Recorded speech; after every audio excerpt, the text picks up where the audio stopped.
যুদ্ধ থামানোর অনুরোধ করেছিল কে আগে, ভারত না পাকিস্তান? তা নিয়ে শুরু হয়েছে বিতর্ক।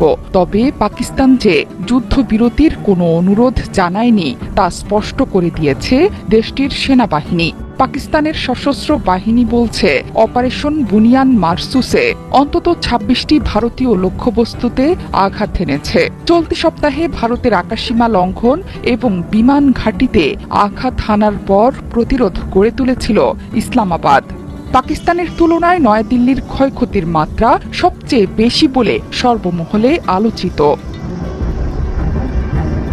রবিবার পাকিস্তান বিমান বাহিনীর মহাপরিচালক air vice marshal Aurangzeb Ahmed এবং নৌবাহিনীর উপপ্রধান ভাইস অ্যাডমিরাল রাজা রব নওয়াজ এক সংবাদ সম্মেলনে বিস্তারিত তথ্য দেন। এ সময় তাদের সাথে অভিযানের বিস্তারিত তুলে ধরেন পাকিস্তান সেনাবাহিনীর প্রধান মুখপাত্র লেফটেন্যান্ট জেনারেল আহমেদ শরীফ চৌধুরী। তিনি বলেন, ৬ এবং ৭ মে শুরু হয় আক্রমণ। ভারতীয় ক্ষেপণাস্ত্র হামলায় একটি পাকিস্তানি বিমান সামান্য ক্ষতিগ্রস্ত হয়েছে।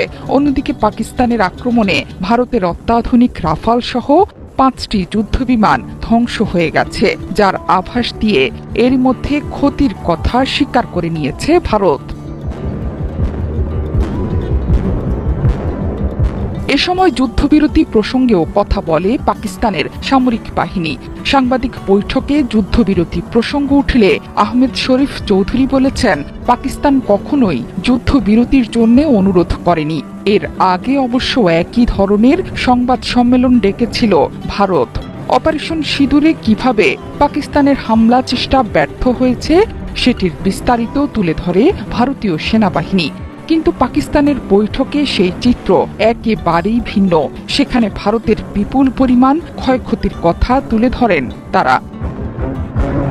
শনিবার সামাজিক মাধ্যমে পোস্ট দিয়ে ভারত পাকিস্তানের যুদ্ধবিরতির কথা জানান মার্কিন প্রেসিডেন্ট ডোনাল্ড ট্রাম্প। তবে কিভাবে দুই দেশের মধ্যে মধ্যস্থতা করেছেন ট্রাম্প প্রশাসন, এমন প্রশ্ন তুলছে বহু মানুষ।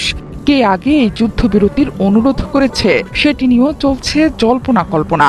যদিও পাকিস্তান সাফ জানিয়ে দিয়েছে যুদ্ধবিরতির জন্য অনুরোধ করেনি ইসলামাবাদ। তবে পাকিস্তান বলছে, পরমাণু শক্তিধর দুই দেশের মধ্যে যুদ্ধের জায়গা থাকতে পারে না। এই সংঘাত পরিস্থিতি পরিণতভাবে সামাল দিয়েছে পাকিস্তান। এমনকি এর তীব্রতা নিয়ন্ত্রণ করে জবাব দেওয়া হয়েছে।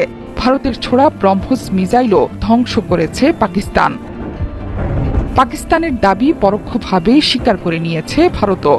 পাকিস্তানের সঙ্গে লড়াইয়ে বাহিনী ক্ষয়ক্ষতির মুখে পড়েছে কিনা এমন প্রশ্নের জবাবে ভারতের বিমান বাহিনী বলেছে, ক্ষয়ক্ষতি লড়াইয়ের অংশ। তবে এ বিষয়ে বিস্তারিত আর কিছু বলেনি। একই সঙ্গে ভারতীয় বিমান বাহিনীর পক্ষ থেকে দাবি করা হয়েছে, পাকিস্তানের সঙ্গে লড়াইয়ের পর ভারতের সব পাইলট নিরাপদে ফিরেছেন।